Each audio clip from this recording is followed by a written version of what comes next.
आप सबको जय मसीह की प्रियो, परमेश्वर की नाम की स्तुति और महिमा हो। आज हम जानेंगे परमेश्वर का अनुग्रह क्या है। अनुग्रह बाइबल में एक निरंतर चलने रहने वाला विषय है और यह यीशु के आने के साथ नए नियम में समाप्त होता है। यूहन्ना 1 अध्याय और उसका 17 आयत। नए नियम में अनुग्रह या कृपा का अनुवाद शब्द यूनानी शब्द करीस से आता है, जिसका अर्थ कृपा, आशीष या दयालु से है। हम सभी अनुग्रह या कृपा को दूसरों तक बढ़ा सकते हैं, परंतु जब परमेश्वर के संबंध में शब्द अनुग्रह का उपयोग किया जाता है तो यह अधिक सामर्थ्य अर्थ को देता है। अनुग्रह में परमेश्वर हमें श्राप के स्थान पर आशीष देने के लिए चुनता है, क्योंकि हम हमारे पाप के दंड को पाने के योग्य हैं। यह हम अयोग्य के ऊपर उसकी परोपकारिता है। इब्रानियों 2 अध्याय और 8वां आयत इस प्रकार से कहता है कि क्योंकि विश्वास के द्वारा अनुग्रह ही से तुम्हारा उद्धार हुआ है, और यह तुम्हारी ओर से नहीं वरन परमेश्वर का दान है।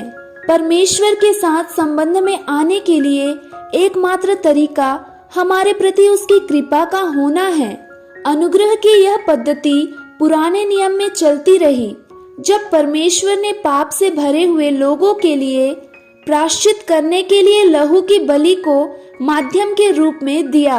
यह उन बलिदानों का भौतिक लहू नहीं था जो पापियों को शुद्ध करता था। यह परमेश्वर का अनुग्रह था, जिसके कारण परमेश्वर ने उन्हें क्षमा किया जिसने उस पर भरोसा किया। उत्पत्ति 15 अध्याय और 6वां आयत। पाप से भरे हुए लोगों परमेश्वर के द्वारा बलि चढ़ाए जाने में अपना विश्वास दिखाया, जिससे परमेश्वर ने ठहराया था। प्रतीत पौलुस ने कई पुत्रों का आरंभ इस वाक्यांश के साथ किया है। हमारे पिता परमेश्वर और प्रभु यीशु मसीह की ओर से तुम्हें अनुग्रह और शांति मिलती रहे। रोमियो 1 अध्याय 7वां आयत। इफिसियों 1 का 1। पहला कुरिन्थियों 1 का 3 अध्याय। परमेश्वर के अनुग्रह को आरंभ करने वाला है, और यह वही जिसमें से अन्य सभी तरह के अनुग्रह बहते हैं। परमेश्वर दया और अनुग्रह दोनों ही को दिखाता है, परंतु वे एक नहीं हैं। दया उस दंड को रोकती है जिससे हम पाने के योग्य हैं, परंतु एक ऐसी आशीष को देता है जिससे हम पाने के योग्य नहीं हैं। अनुग्रह में परमेश्वर ने हमारे स्थान पर अपने सिद्ध पुत्र को त्याग कर हमारे पापों के ऋण को अदा कर देना चुना है, परंतु वह दया में भी बहुत आगे बढ़ जाता है और अपने शत्रुओं को अनुग्रह प्रदान करता है। रोमियो 5 का 10।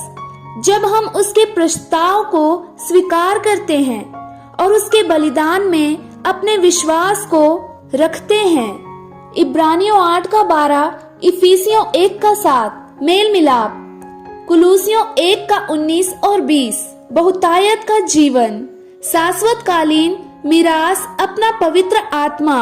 लुका 11 का 13 और उसके साथ स्वर्ग में रहने के लिए स्थान। यूहन्ना 3 का 16 से 18 को प्रदान करता है। अनुग्रह में परमेश्वर सबसे अधिक अयोग्य व्यक्ति को भी सबसे बड़ा खजाना दे रहा है, जो हम में से प्रत्येक के लिए है। इस वचन से परमेश्वर आपको आशीष दे। आमीन। Thank you for watching. Please like, share and subscribe. God bless you all.